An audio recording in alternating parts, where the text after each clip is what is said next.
like this. Yeah, so I probably can start with your question the last time. So about this B, and so why B depends on particular samples and labels for these particular samples.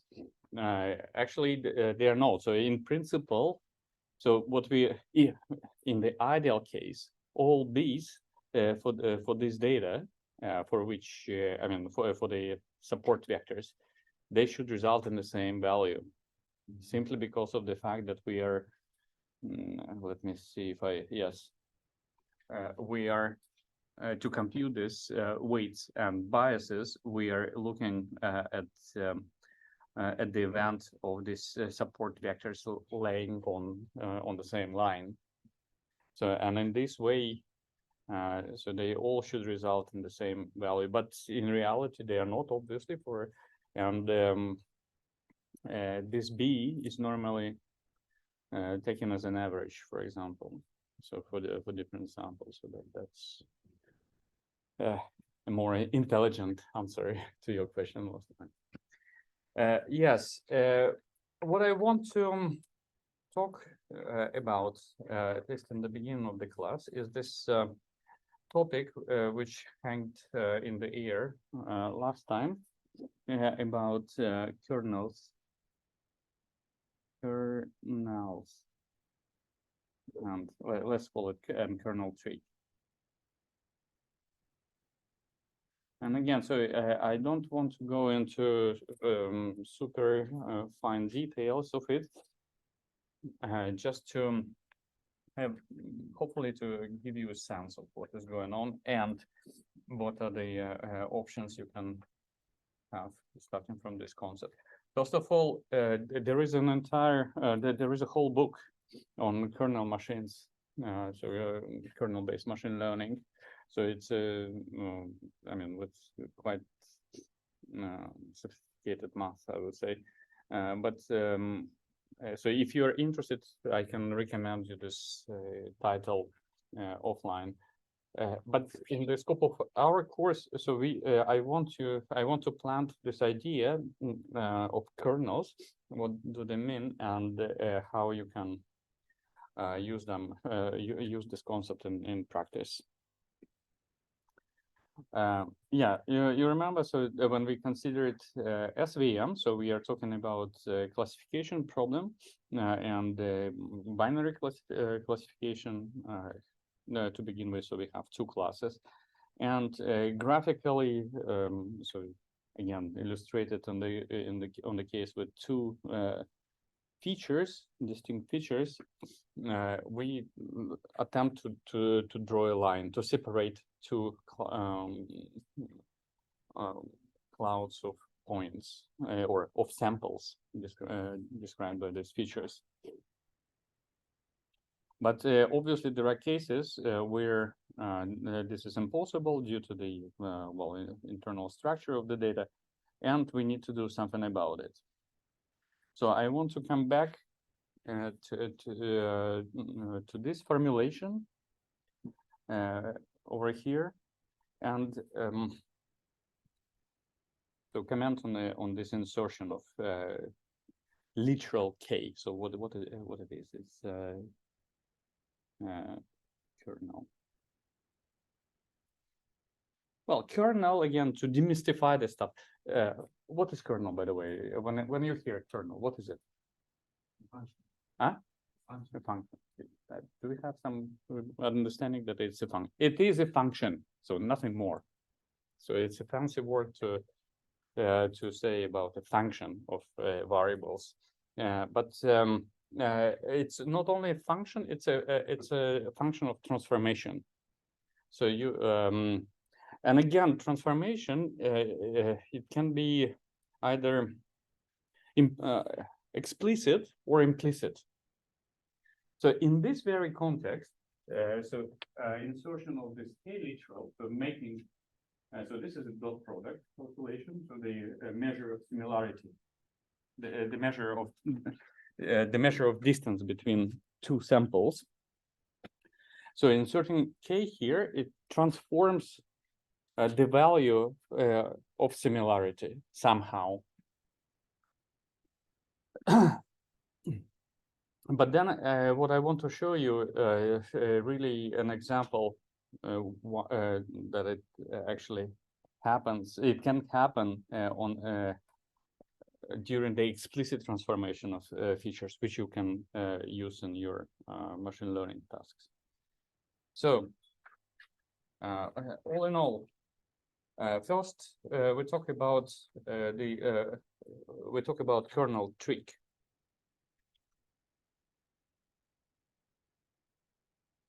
So we consider a case where we with non-linearly separable data. And again, so this is a made up toy example. So one way to transform explicit, to do the explicit transformation, explicit transform of features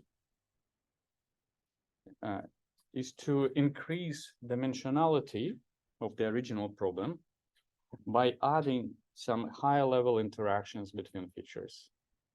So if originally, so your dimensionality was 2, so what you can do, you can add one extra dimensionality,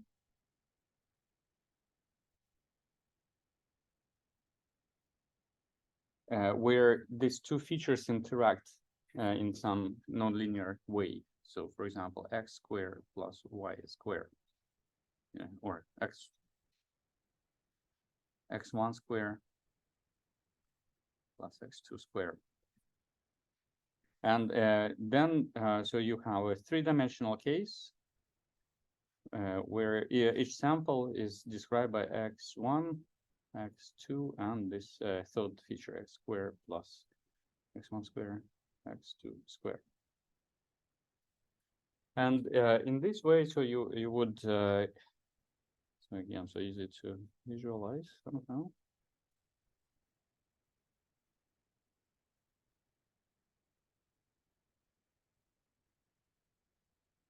So you have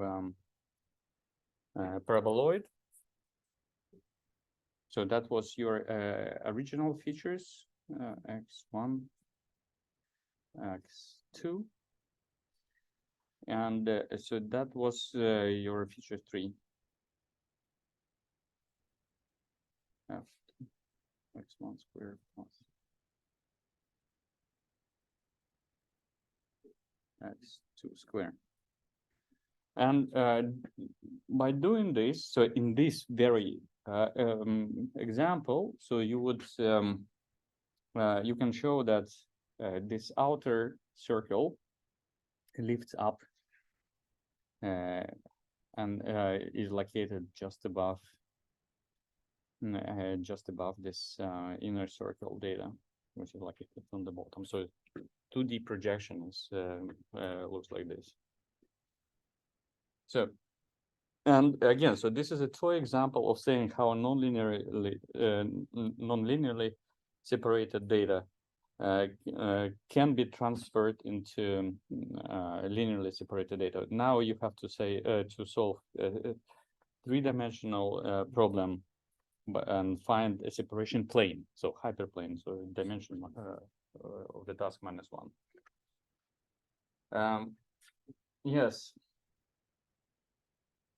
But then the question is, so how to come up with this transformation over here? So in this toy example, so that was, well, you may maybe can come to this conclusion via analytical thinking.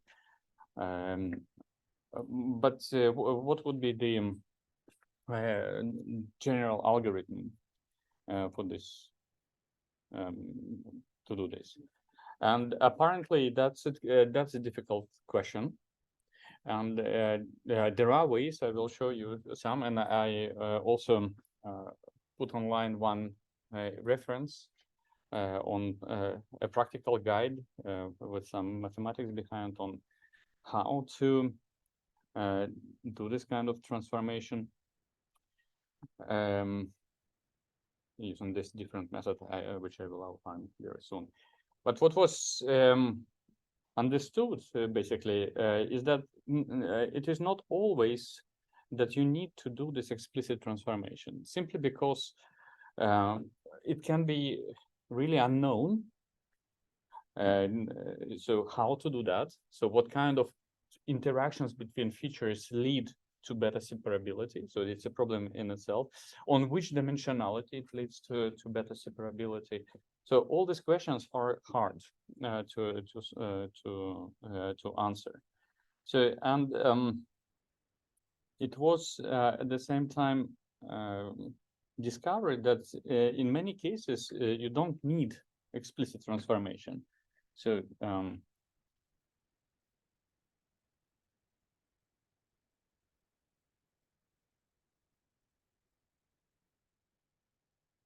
you don't need explicit transformation.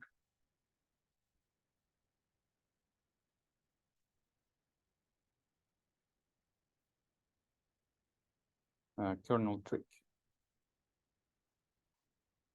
And kernel trick is about transformation not of particular samples, but rather the result of the similarity measure, which is a dot product.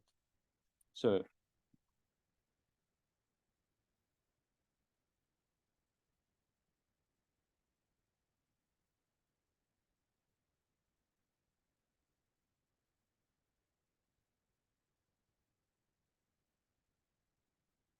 if you have sample 1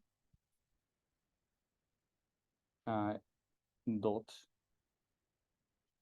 sample 2, so this value, the dp, is the similarity measure between these two vectors. So these are vectors. So kernel trick is about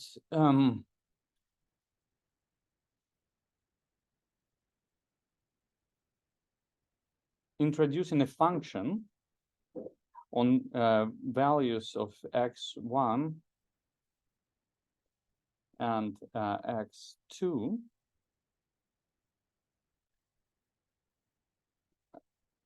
such that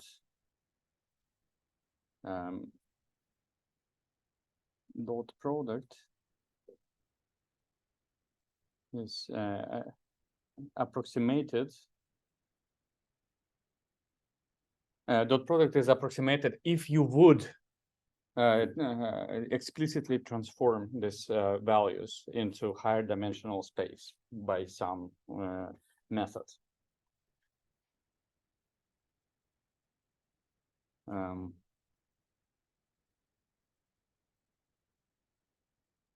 So, and that is a kind of smart move. So you do not you do not mess up with the with your data samples, but rather you apply transformation. So what kind of transformations you may have? So types of kernels.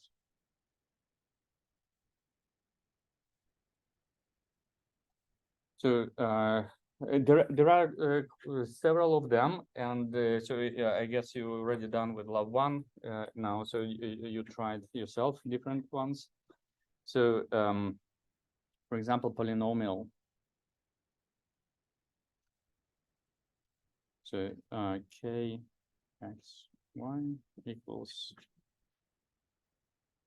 x y. Oh, sorry, it's a dot product plus some constant and rise to certain power. Radial based function.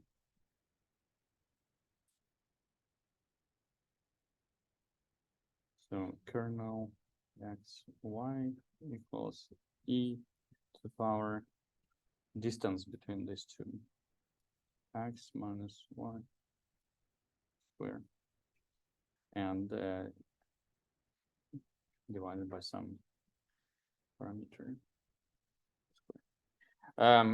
Gaussian and the others functions exist. So what? How does it work then? So you're back into the original linear formulation. So everything as it was before. So you solve this dual problem for finding this alpha that leads to minimization of this objective function dual for the dual problem. But now you can try, so instead of just calculating dot product, which is the linear case, so you can try these different functions on these two samples. So so you have this matrices. So if in the first case you have this dot product matrices, you end up with the kernel matrices. So where for each pair of samples you would compute this k function. And so the meaning is that if you would transform it to, by some means to higher dimensions, so this k function would correspond to dot product on that after that transformation. And again, so why am I spending so much time on this method is because to me this is the kind of most mathematically sound, so to say, formulation for solving classification problem in a way. So you can get an explanation to virtually all steps. So if you would start considering classification problem with neural network approach, then at least to me, it doesn't appear very intuitive why certain decisions are made. But here it's like everything is graphical, and then you also introduce this possibility of bending data in such a way that it's become more separable. What I want to show you, again, maybe just I want to give you to get you the first glance on explicit transform. Yes. The dot product as it is that the linear kernel? Yes. Did you say? Yeah, well, it's linear problem formulation. Yeah, yes, it is linear kernel.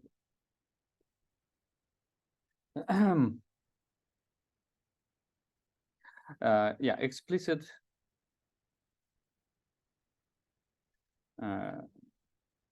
feature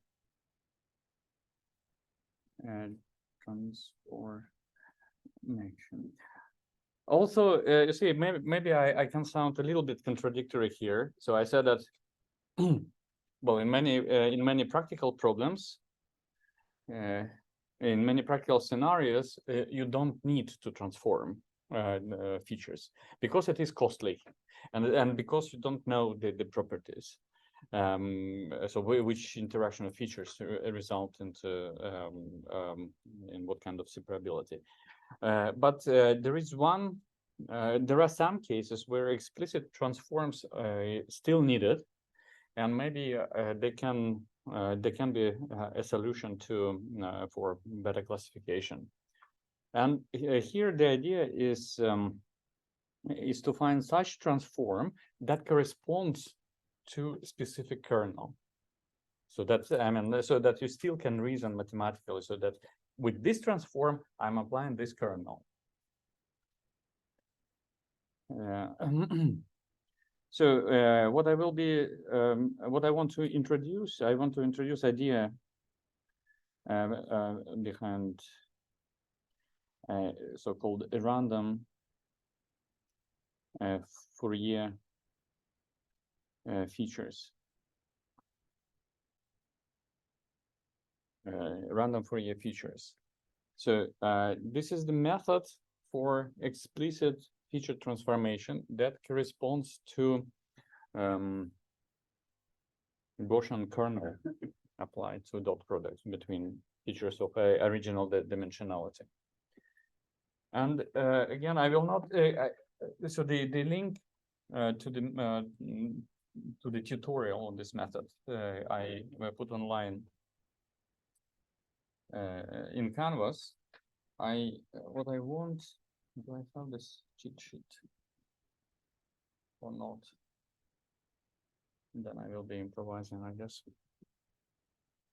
I want to show you the a kind of very rough demonstration of how's it going. So first and foremost, the way to expand the dimensionality. So can you hint me? So if you want to expand the dimensionality, how you would do? So maybe even more generic formulation.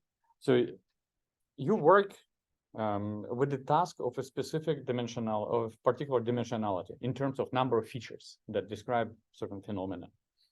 And these features can be many. So if you work with the MNIST data, so you have 784 pixels, which are equivalent to 784 features. So there are different ways for reducing and expansion dimensionalities. So can you name some of the ways for, say, reduction of dimensionality?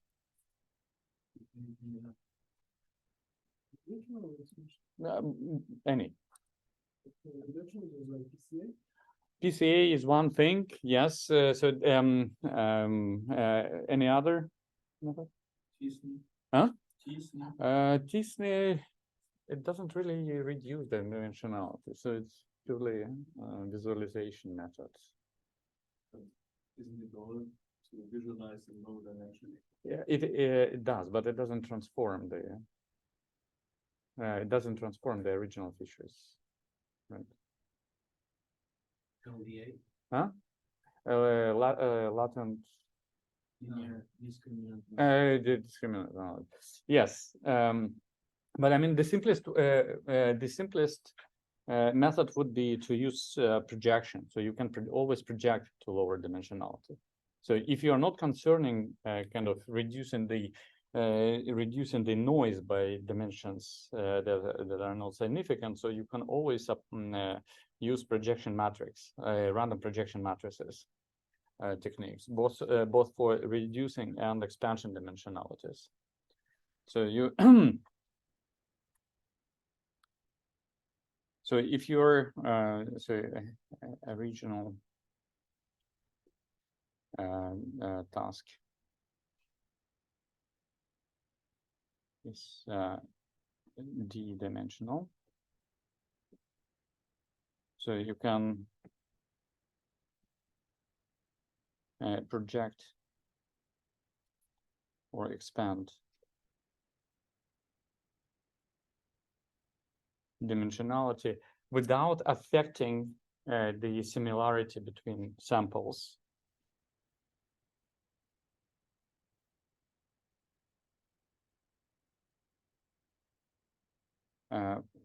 By a random projection.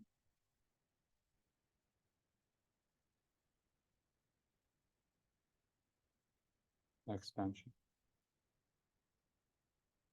So for this, you normally you generate a matrix.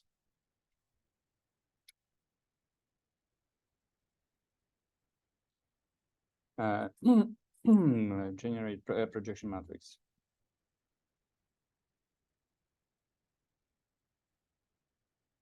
Of dimensionality d by r. So r is your target dimensionality.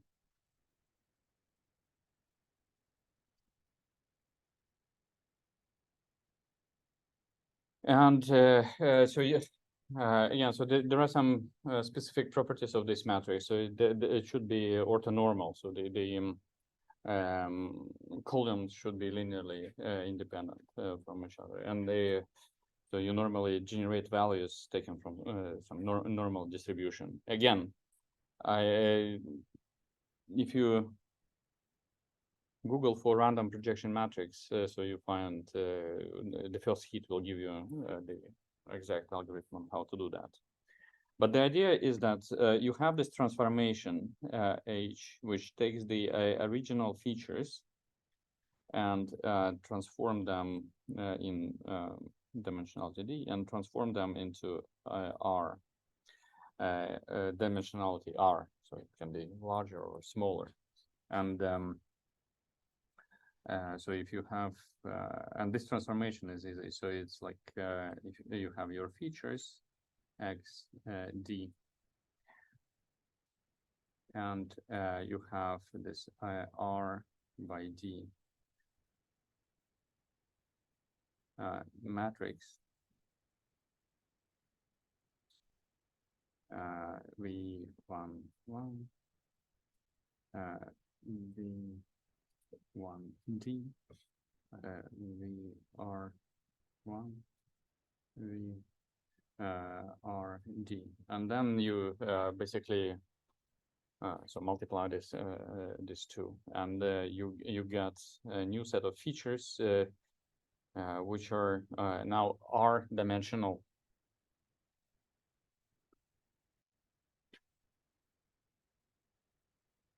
So you have X1 to X R. So this is still a linear transformation. So it's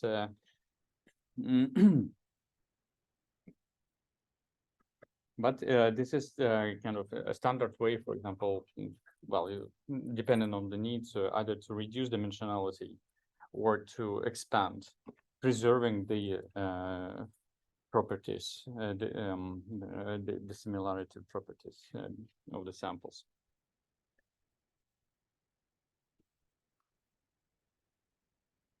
So it was shown in this. Well, there is a proper reference in the tutorial that I posted. So.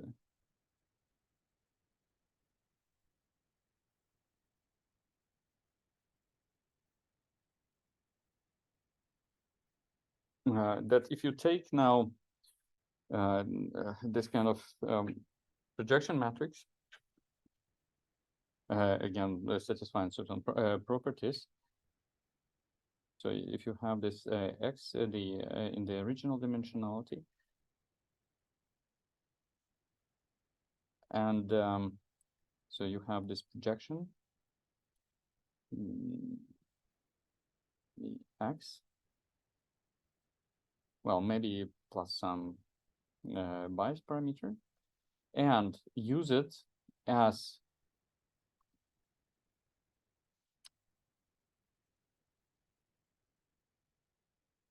a phase of complex number. So in the Euler's form, so you have J. So this is the square root of -1. So so this is a nonlinear transformation now. So and we are talking about a really explicit transform. You take so this is original feature vector.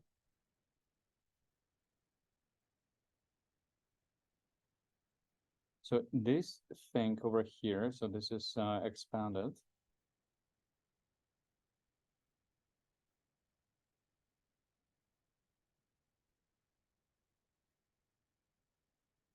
And so the transformation is really to treat it as a phase of a complex number. So then this transformation. So now and then you take the real part of it at some downstream step. So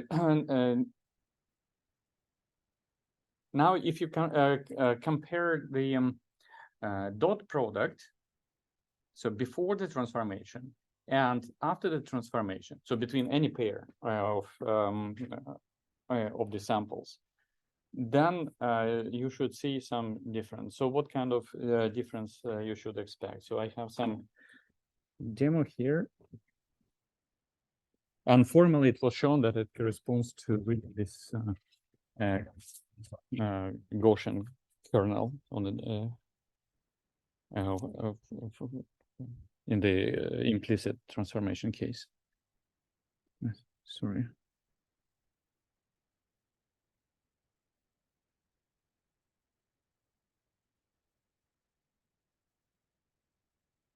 I don't think anyone. What? Oh, I don't know. Can you say something again?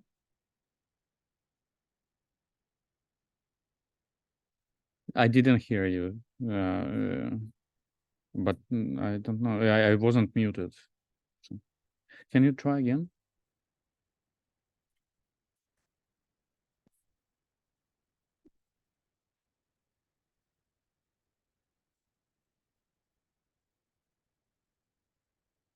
All right. I don't know. We can try it during the break. But what I want to show you is some MATLAB code, basically.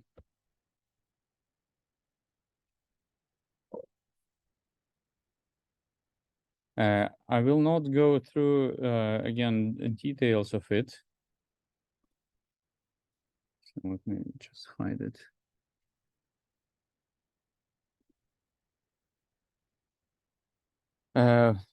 So what is going on here? So we have, well, I mean, it's an arbitrary number, but the target dimensionality of features is 734, as it would be in MNIST, and this is totally made up example. So here, this X and Y, X and Y vectors, so they are randomly generated, so that would correspond to this projection matrix. And well, first I want to show you is this one, so this part of code. So in this line, so let me just bring this one. So we compute a dot product after the transformation. So we just expand we expand the features and compute the dot product. And just to maybe simplify understanding. So what is going on here? So let me just, why is it not turning around? So X and Y, so this in the horizontal plane. So we have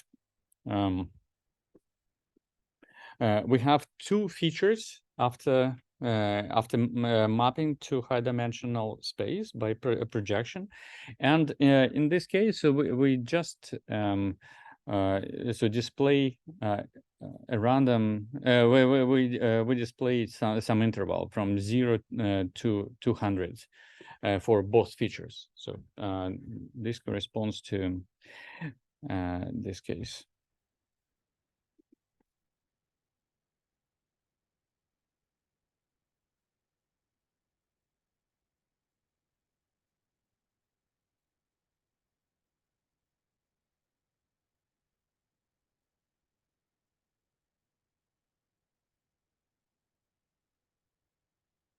So X1, X2, and really the range from 1 to say 200 here, and from 1 to 200 there. And but now we have expanded the dimensionality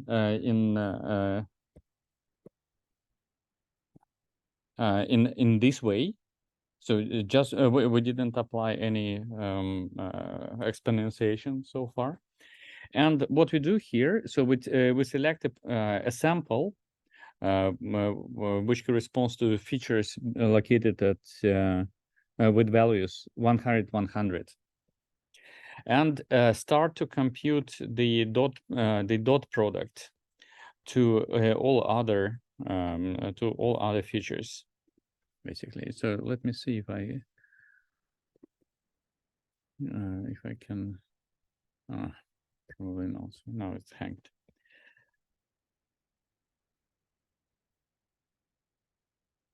Yeah, I can probably comment on this interesting graph. So the brighter color corresponds to dot product, which is to a very high value of a dot product. It means that with respect to dot product, these values in this interval, so for two features, they are very, very similar. So in a way, what you and the blue color on this graph corresponds to the cases of a farther away combination of features.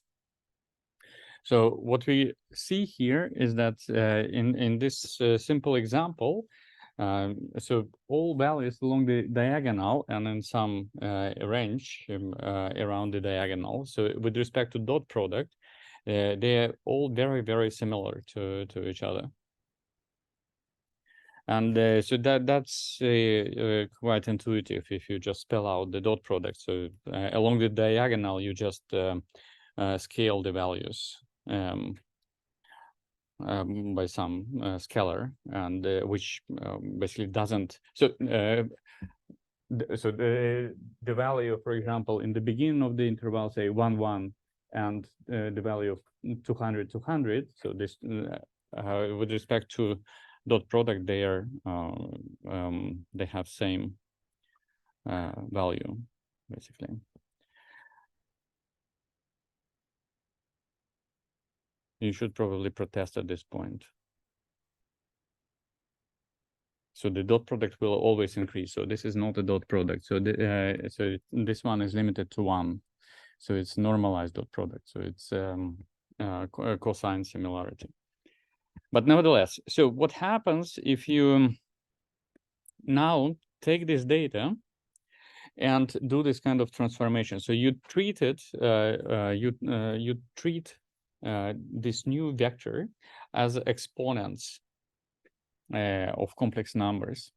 So you made a complex number out of original real values. And now you have complex vector. And you and so with complex vectors, you also can calculate dot product. So it's pretty much straightforward how to do that. But I just want to contrast the way how it looks now. So compare it. So we are selecting a specific sample of two-feature vector. So with values 100, 100, and start to compute again cosine similarity, which is normalized dot product, to all other points. So what is happening now is that this value after this transformation, so the value of the dot product, it really starts to decay very, very fast with distance. So meaning that a slight deviation from a specific feature combination, say from 100, 100. So you say, so you take plus 10 along one of them. So make the cosine measure very, very low. It means that this so the farther away your point, so the less similar they become. So basically, this is the effect of such explicit transformation. So if in the first place, in the first case, it is very so this dot product or normalized dot product is not really indicative, so to say, to separate one point from another, because they, I mean, with respect to this similarity measure, they all look, or quite many points look same. So after the transformation, so you have much clearer separability. So your measures start to be localized in a smaller region of values, and then you have this. So now I want to go back to this thing. So you can parameterize this transformation over there, such that you kind of you capture more or less points around specific coordinate, which becomes similar to each other. So you basically can make this peak, which is quite steep, to somewhat kind of bell-like shape, and at the end, so you can even model this untransformed case. So all in all, explicit feature transformation, what it does, it changes the property of the distance measure. So, and this creates possibilities to for better separability. So you can if in the original non-transformed case, it would be hard to separate certain points in a given region. So after the transformation, so you may use this measure for kind of for better separability.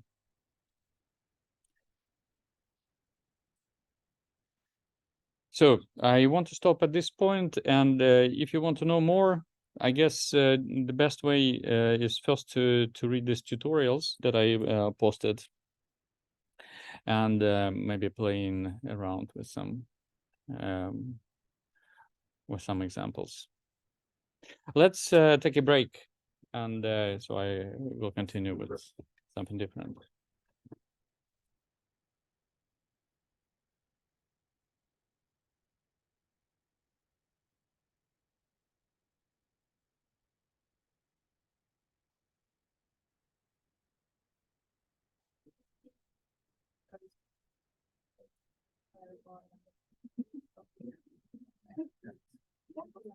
I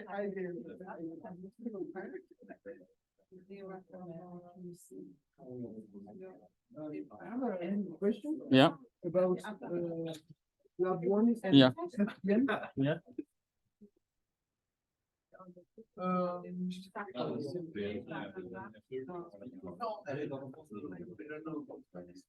Because I wanted to know if I could do it the way I did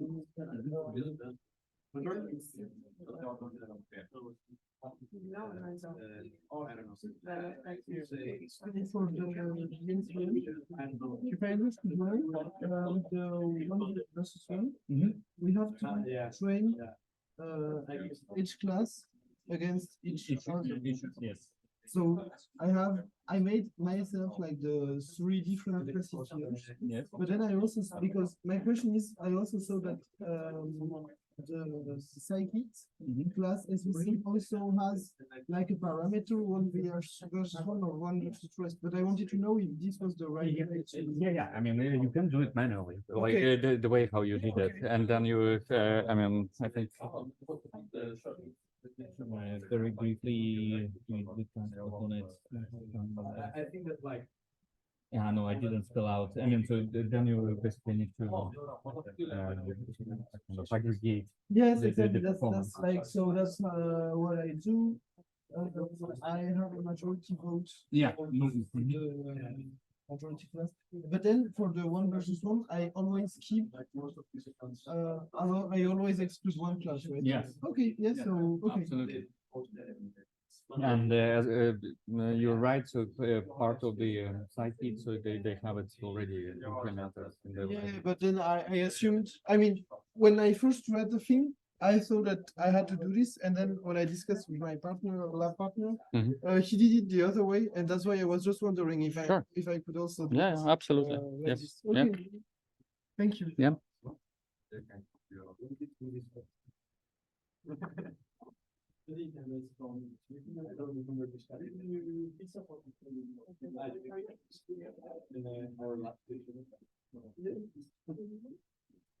Yeah, we didn't discuss anything, we just started here. Because, yeah, because, we're trying to use it, SVC. Yeah. Yes, For the meeting project. yes. Would a big enough scope be to like read car plates or something like that? Or what would be like the appropriate size of the mini project? Car plates, yes. So if you, for example, take car plates and try several methods on car plates, compare the performance. A functional program. No, no, it's rather evaluation. So here we are more interested in kind of performance evaluation. So systematic work with different. Which performs the best, which is the fastest. Yeah, exactly. Yes, exactly. And maybe I mean you can also include another data set, like I mean, so you try on something. So car plates is just images, right? So you can I don't know, try the same methods with MNIST, like the second data set. Okay, yeah. Yeah, makes sense. I sure. Yes. Yeah. When we try the accuracy for different kernels, it's always the same accuracy. We could change the seed. Sometimes we get everything 100% of accuracy. Yeah, well, it's a simple data set, so you but wait. So you do the separation on the test and training parts, and this is the accuracy for the test. Yes. I mean, that's why I don't know when that's the thing, I just see that we need. Mhm. I don't know, like, it always says it's like training both ways. Then I just tell you. Is it normal? No, it is quite normal actually. So here the accuracy on Iris is pretty much same. Yeah. So that's that's not a big. Yeah. It's strange, but thank you.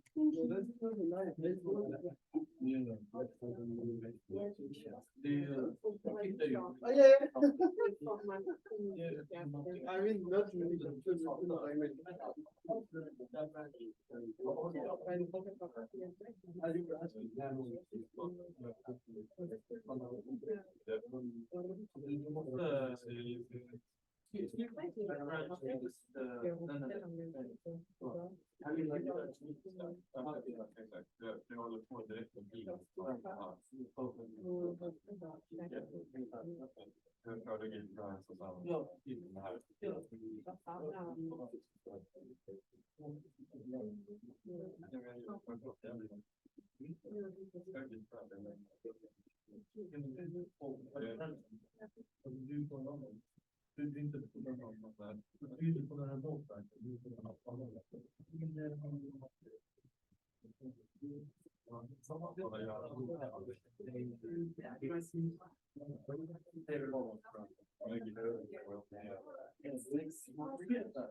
I mean.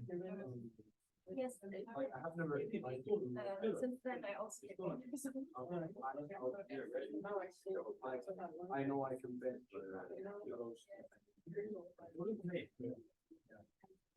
That's why. Between how much can you bench reps?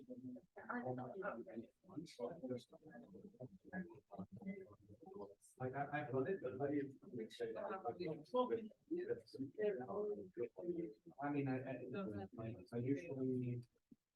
usually go for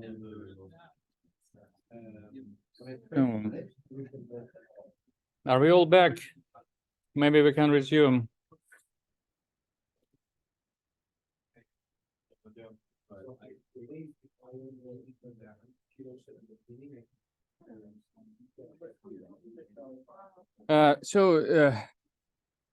Thanks. Yeah, the idea was, well, I have quite many slides on the topic of NLP, but I mean, NLP is a very wide topic. So, and in the scope of this course, we are not interested in most advanced techniques, like again, so the most promising technologies now with respect to natural language processing, at least for some tasks, are transformers and such, and they well that are behind ChatGPT and alike services. I want to again maybe to give you some sense of simpler methods that you can use for quite a variety of tasks before attempting, for example, before trying out neural networks or transformers for that part. Why? Because so let me just jump back and forth in these slides. One of the problems with the current NLP models, large models, is really the computational complexity, algorithmic complexity, computation complexity, which has a really sensitive incarnation in terms of energy consumption. So there is this interesting paper. So well, it may appear as old, but well, actually nothing much has changed. Moreover, I mean, with the appearance of ChatGPT, I think these figures can be updated only to higher side. It's about the energy, or I think here is about CO2 emission during the training of NLP models compared to other technologies, like, for example, air travel for one passenger. So our entire life. Or human life, average human life during 1 year. So how much CO2 we emit, or a car, personal car, during its entire cycle from production to through operation until basically it's discarding. And compare it to this large-scale language model. So again, so here is the reference to 2019. So you see the figure here is quite impressive with respect to CO2 emission, and then this can be further converted to the time it takes to train these models and amount of power which is spent for these purposes.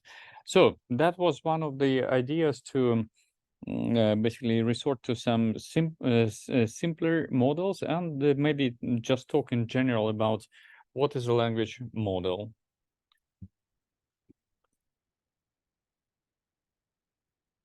So processing language is very important. Again, so it is considered as one of the cases on which really the intelligence can be tested.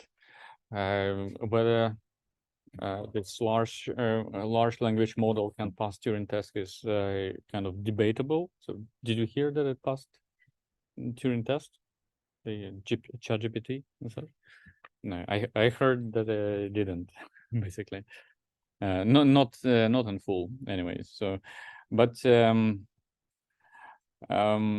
so language is used in the machine in the context of human-machine interaction in different contexts. So so here we are focusing on acquiring information from written language. So we are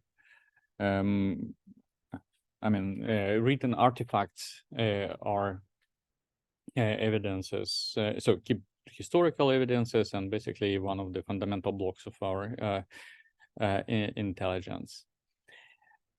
And yes, so let me see. The whole idea with the machine processing of natural languages is to create a model. So and a model is I mean, in the very best is an approximation of processes going on. So, and again, so I'm not even talking about ChatGPT. So it's very good for different purposes, but it is a statistical model to a large extent. So one shouldn't probably gives extra meaning to where it doesn't exist. Yes. And model can reflect different aspects of natural language. So we will be talking about really modeling the semantics, so the meaning of words.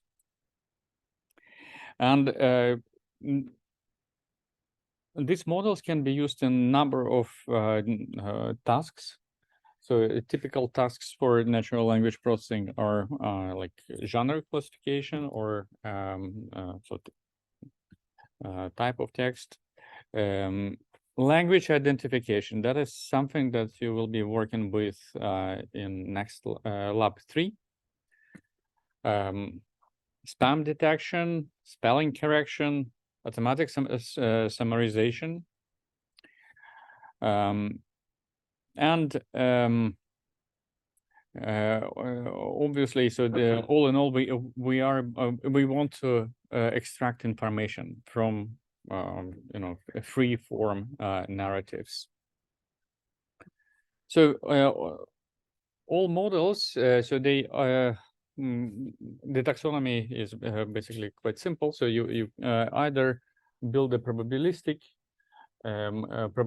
or statistics-based model of text, or you can extract a structure. So basically extract the relationship between different concepts.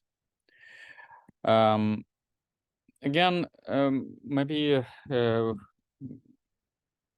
this is not my a focus of my research, but I was involved. I have an ongoing collaboration with a group of researchers at La Trobe University in Melbourne, and so they, for example, used. So they had a task for analyzing charts, medical charts of patients, in order to predict the cases where patients are getting depressed. So for certain cases, so they were building kind of complex models. So based on textual information, they were building a model of a disease, so a sequence of actions that that led to certain expression of emotions. So quite complicated task, but they for this purpose they used, well, obviously word embeddings that we will be talking about, but also unsupervised learning, so to track the dependencies between sequences of words. Synonyms, that what we will be also one of the tests on goodness of language models. So that's what I think you are using in lab 2.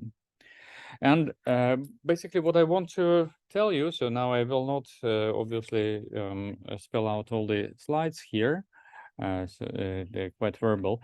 I want to jump directly to two methods for producing synonyms, and I think it was it was a question on Discord about lab 2, specifically hinting, so asking for a hint on what needs to be done with the code. So just answering directly to maybe to this request. So the idea with lab 2 is that, so now I will be talking about random indexing as one of the ways, again, to create word embeddings. So this way is different from, for example, connectionist based, so based on neural net methods based on neural networks and such. And what I want really is that you kind of match the description of the method to the code, so you really understand the code.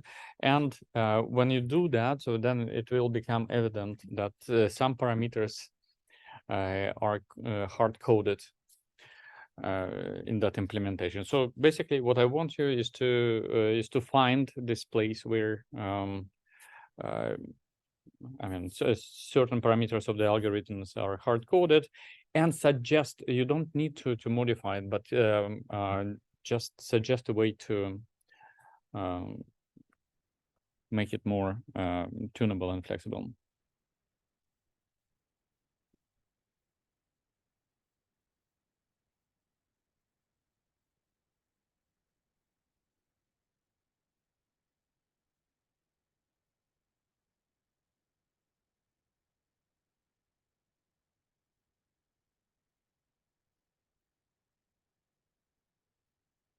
So first and foremost, a language model. So the simplest language model is based on collection of statistics on combination of symbols. So in other words, n-gram statistics. So apparently, this is a very simple but yet very powerful model that allows to solve interesting NLP tasks. So in the NLP, in the n-gram statistics model, so you have a list of all possible combinations of letters of alphabet of a given length. So say if you talk about big grams, so it's combination of 2 letters, 3 grams, like combination of 3 letters, 4, etc. And so you parse your text and basically record the number of appearances of each of the of these different combinations through the corpus that you read. And then so what you can do with it, you can, for example, so with this n-gram statistics method, you can characterize, you can classify languages. So different languages, they have different statistical characteristics for n-grams. You can characterize type of text based on the n-gram statistics, and such.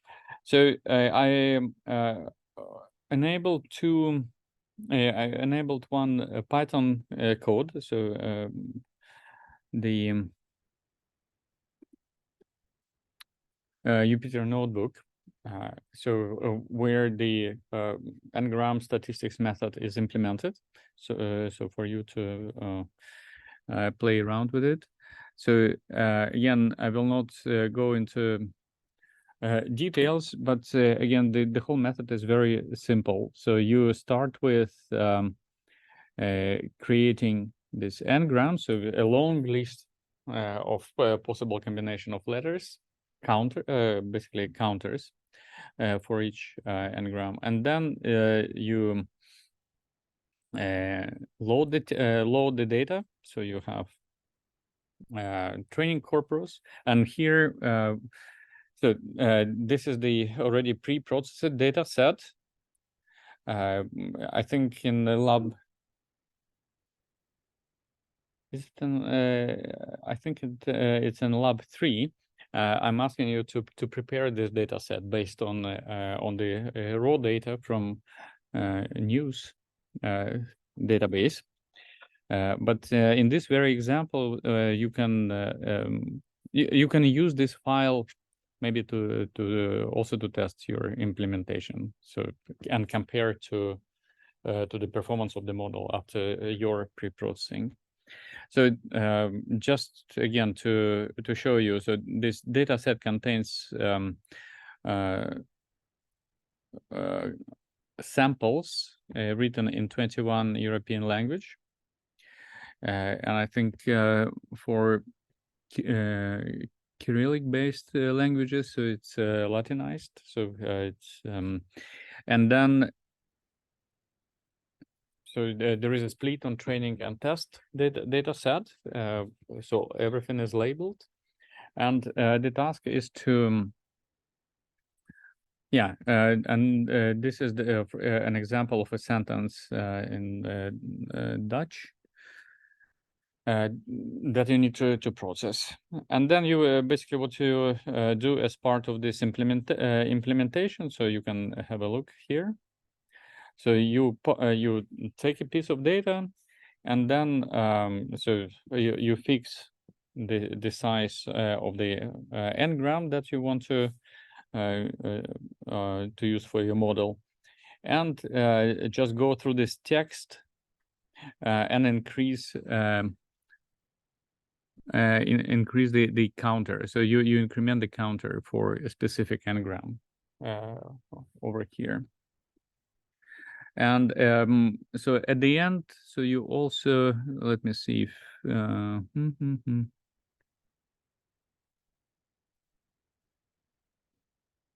at the end there should be also normalization. Yes, sorry, this is the training branch of the implementation. So at the end, you also normalize the statistics. So what you have a very long vector of features, mainly zeros, and then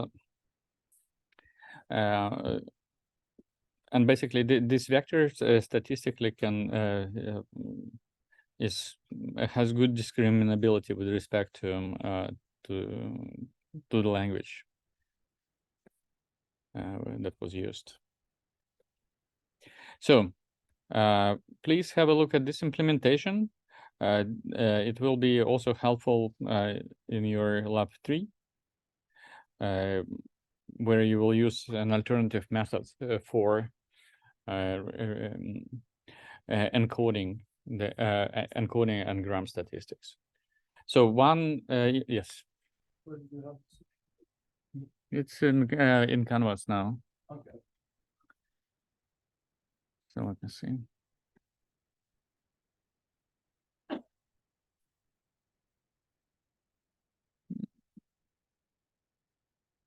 Yes. So this is the notebook, and the data is here.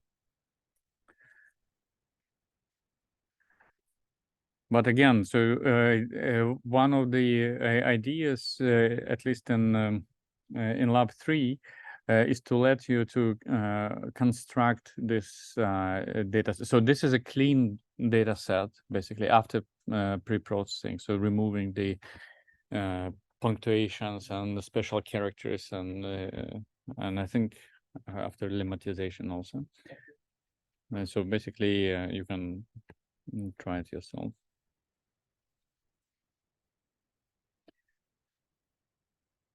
So let me just jump it.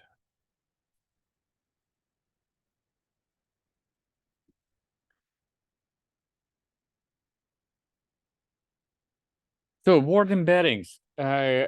Once again, so what you probably did work with before in previous courses, and definitely or heard about, is a neural network based word embeddings, where you the idea is that you have a corpus of text, and you want to train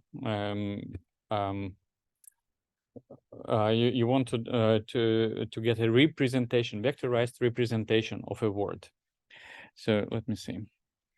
So this is the whole idea. So if you have a language, so if you list all possible words in the dictionary, like in a linear list, so then what you have is, so each word, I mean, obviously can be encoded as one hot encoder. So you have like a very, very long vector, say 100,000 positions for each word, possible word.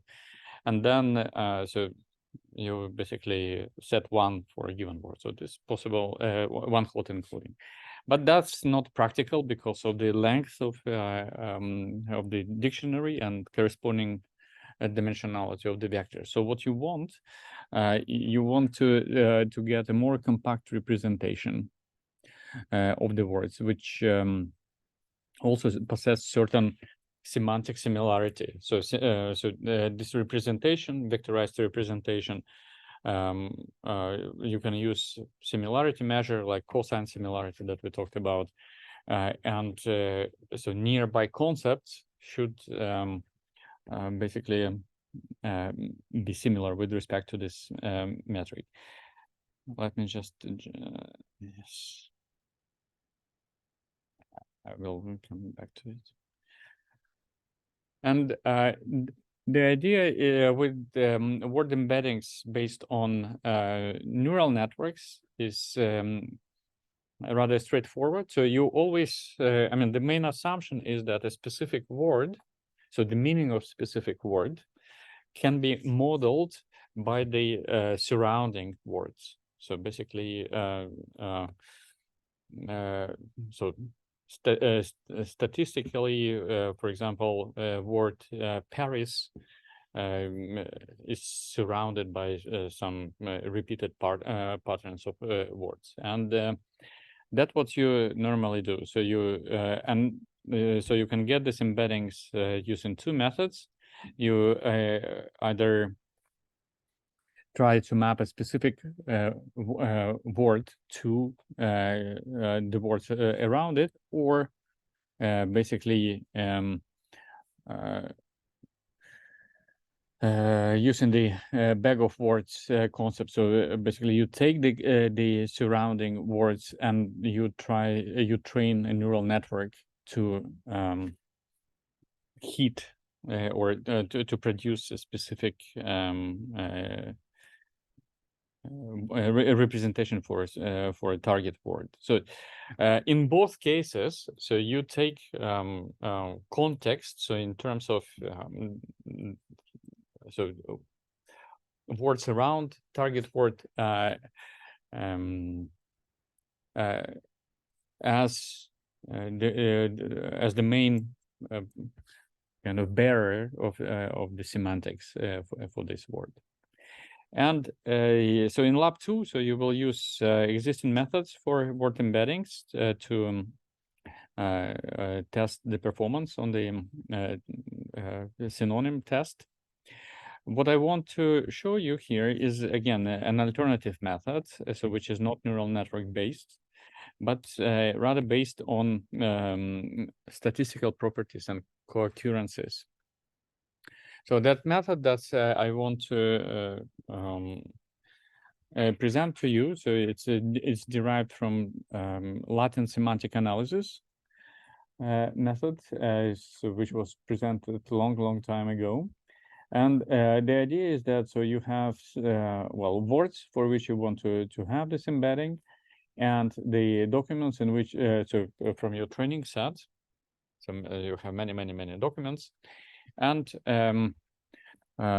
you basically again count the number of appearance of certain word in given documents, and this becomes the embedding. So this vector, so the row, would become a vector characterizing most frequent usage of this word in different documents. So, And so the idea is that it is linked to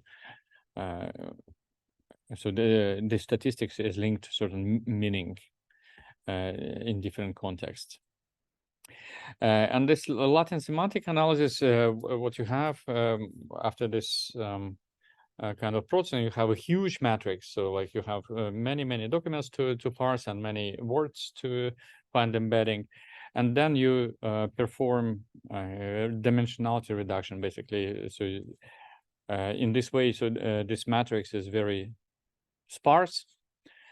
So at the end, you want to keep only most meaningful dimensions. But again, so it worked fine. So again, on a TOEFL test is for synonyms that you're working with, will be working with. So it scored like 51%. So no training, just pure statistics. But computationally, this SVD on very large matrices is a costly business, and an alternative to this method was introduced, and it is called random indexing. So, and this method is also interesting in the context of what we'll be talking next time. So it is based on properties of this high dimensional random sequences. So what's happening here is that instead of kind of having a very large matrix with as many columns as the document, so you encode the documents in random patterns of ternary elements. So basically, you create vectors. So in each position, you draw randomly either -1, 0, or 1. And in this way, so you generate n codes, and where n is the number of documents that you want to process. And what is interesting is that this, I mean, if you would compare the dot product or a cosine similarity between these vectors, so you will see that, I mean, they are almost orthogonal to each other, which is important property. And then what what is going on is that so you parse you parse the text again in all this as you have a list of words for which you want to have an embedding, and every time you meet a word in a specific document, so you add its code. So you start with empty embeddings, and then so if you meet word 1 in document 1, so you add its code. So to its embedding, and that what you do. So you proceed in this way, and at the end, so you get this representations for each word. So which is actually equivalent to Latin semantic analysis, but using a different computational simpler principle. So probably what you want to normalize them so that the amplitudes are same in each position. And so with this modification, so we already doing good. The synonym test produced 52%, which is good. So we simplified, make a computational simpler method. But so we can apply same principle as for words embeddings using neural networks. So we can also now we want to create an embedding of the word depending on the words that surround it. So pretty much same principle as was the case with the neural networks embeddings. So in this case, so you first create random vectors for each of the words in your dictionary, And then what you do, so you start with some with empty embeddings.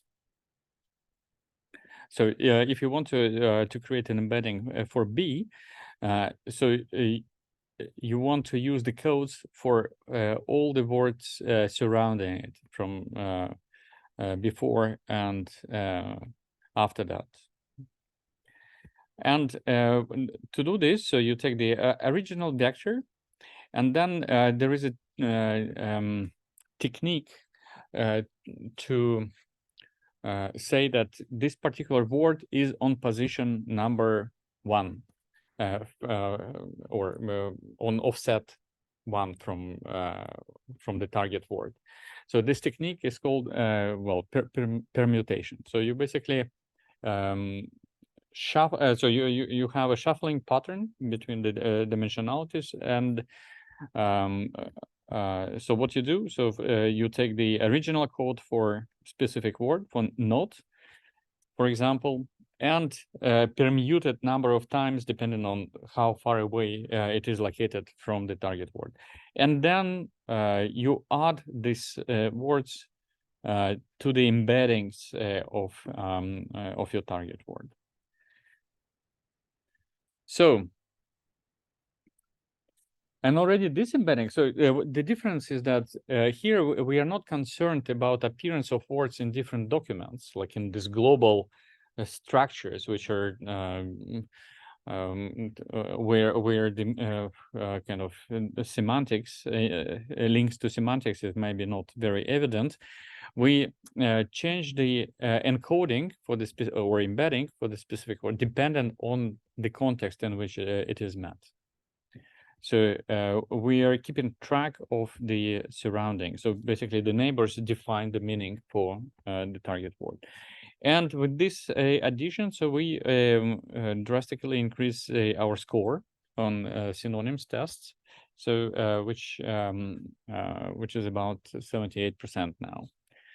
So all in all, again, the message is that you may get some results. So in certain tasks, so you can get with computationally simpler methods. So so here this model of for creating embeddings.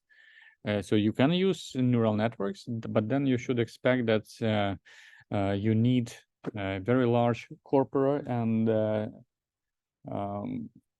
quite long training time.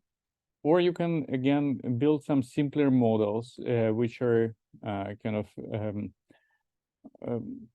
still kind of statistics based, but doesn't require training. So it's a pure encoding. So pure encoding that preserves certain statistical properties of the words around it. So again,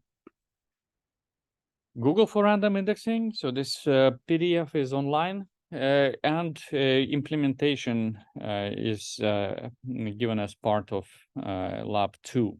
So go through the implementation, and then you will see how specific embeddings are obtained.